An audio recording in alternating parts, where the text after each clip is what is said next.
Dan, yesterday afternoon, Sporting News put out an article. ESPN had talks with prodigal son Dan Patrick.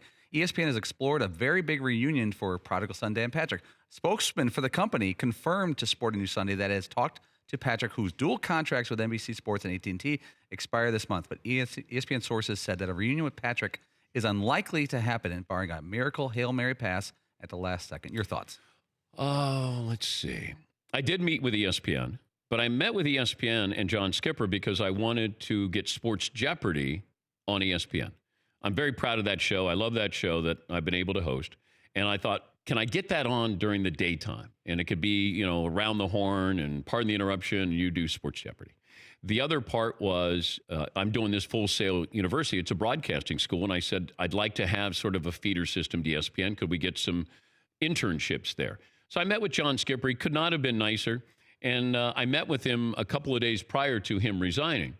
And he even said, I don't care what you do. I want you to stay at Football Night in America. And I said, well, I'm not leaving Football Night in America. That's what I want to do. I don't want a TV job at ESPN, but I'd like to be in business with them, with these other entities.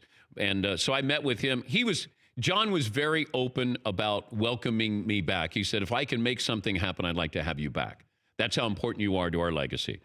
And I said, thank you. But I didn't want to leave Football Night in America. I didn't want to do anything else.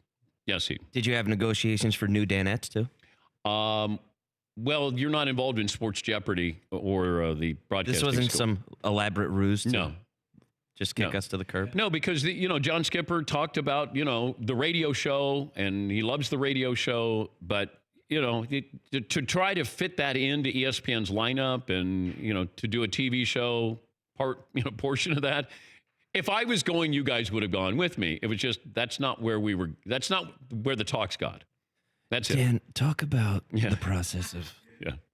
But look, I have a lot of respect for John Skipper, and that he opened his mind to that possibility. And he said, look, if we can do anything down the road, I'd love to do it. And I said, I love what I'm doing with Football Night in America. That's all. Yeah, Paul. McLevin. So is John Skipper's resignation kind of a big shock for you?